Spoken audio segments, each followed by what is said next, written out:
What's up, YouTube? This is your man Dave here, and this is the pre-recording to Short Story Sunday, because I'm doing it on Friday, because, hell, I can. And you won't be looking at my beautiful face when I'm reading the story. No, you'll be looking at the subject matter itself. That would happen to be the demon parrot that's over that way. So, the story that I'm reading today is written by our very own Jeff Nelson, and has to do with the Kinu versus the, here, let me read the whole title before I get off on some tangent.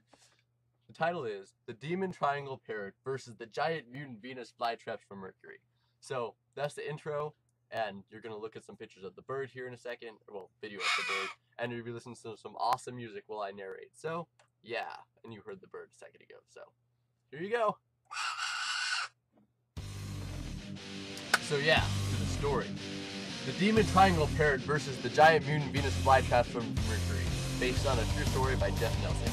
Long ago, when the 20-foot-tall Venus Flytrap alien cast the parrot demons into the fiery depths of Galfactor for their treasonous acts, namely the ones where the parrot demons betrayed the High Galfactor Council and sent the newly born Prince Clacton, the parrot demons knew the VFT days were numbered. For their prince, Kinu would return to Galfactor with a vengeance, just as the prophecy had foretold. Meanwhile, on Clafacton, Kinu was the most normal birth parrot. But one day, someone had left the blanket on his cage for 3 days, and for 3 days, Kinu discovered his powers, and the memories of Galfactor and his parents. And he trained hard until he unlocked the demonic abilities. He soon found out he had the ability to breathe triangles made out of fire.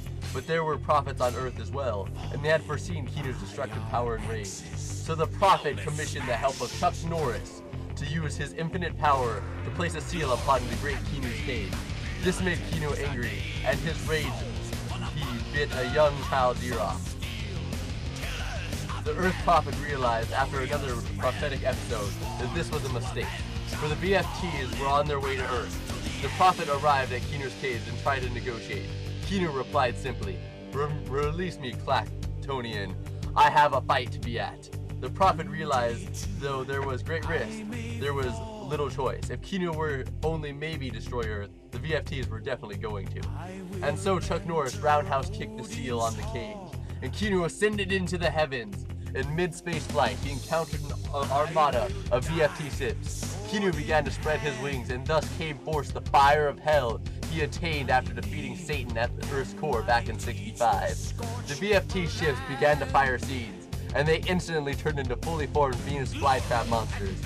Soon an entire horde of millions was upon him, and he charged in the battle. With a swift wave of his wings, he instantly incinerated nearly 500,000 of them. Then he began shooting his fire triangles in all directions, causing nuclear mayhem all about. And from Earth, the young boy saw the whole battle and shed a tear of happiness. The VFT then sent immediate reinforcements.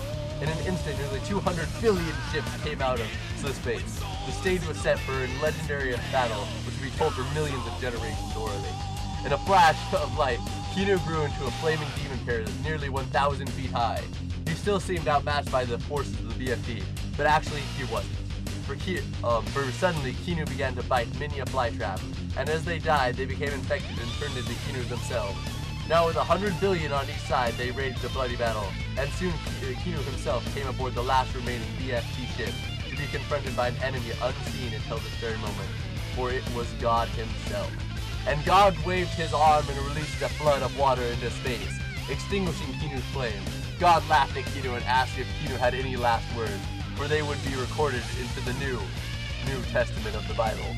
Kinu looked at God and said only this, "It's a bear!" And soon enough, suddenly Kinu extinguished flame reappeared and materialized as a giant flaming grizzly bear, and God and the bear fought until they both destroyed one another, and upon the floor of the ship fell a stone.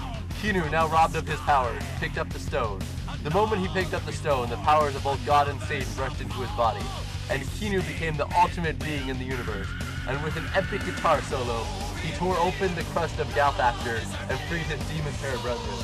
However, after he had become, he realized he was no longer one of them, so Kinu ate the demon parrot, absorbed their power, giving him enough energy to transcend into a state of non-material existence, and in his place was left a black hole, which absorbed the Earth inside of its chaotic, turbulent darkness, When all of humanity awoke that day, Earth was, as they knew, was gone, and the place of all their buildings and landmarks were vast forests of money trees, and rivers with flows with chocolate milk. Though the world seemed tranquil, these newfound riches upon with century-long wars we fought over. Eventually a federal ban was placed due to the overhunting of chocolate bunny milk. After 10 centuries, many ancient artifacts began to surface, retelling the tale of the great Inu, who fought a fleet of 200 billion BIT so long ago. Yeah, so that was apparently based off a true story. I hope you guys enjoyed it. It was interesting to read.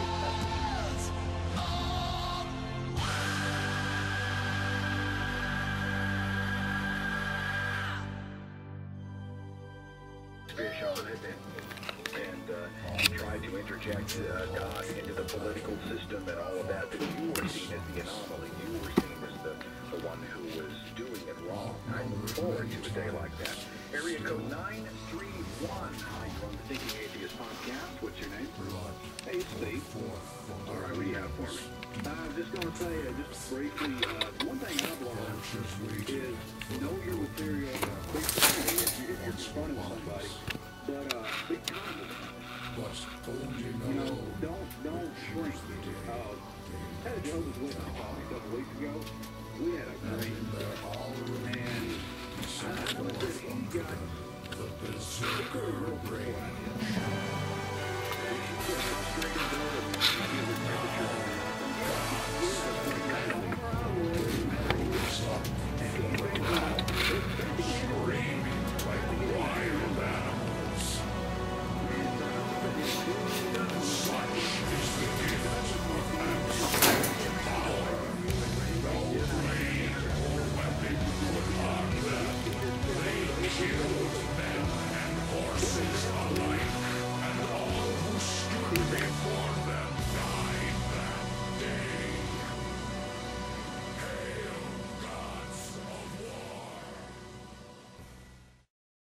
So that was this week's edition of Short Story Sunday. Hope you guys enjoyed it.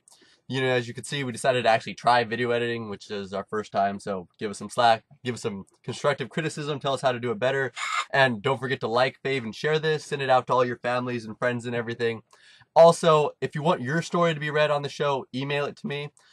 You probably know me if you're watching this, so it wouldn't surprise me. But if not, you can email me on YouTube. It shouldn't be that hard. Send me a message, and we'll figure it out. Yeah. So until next week, peace out.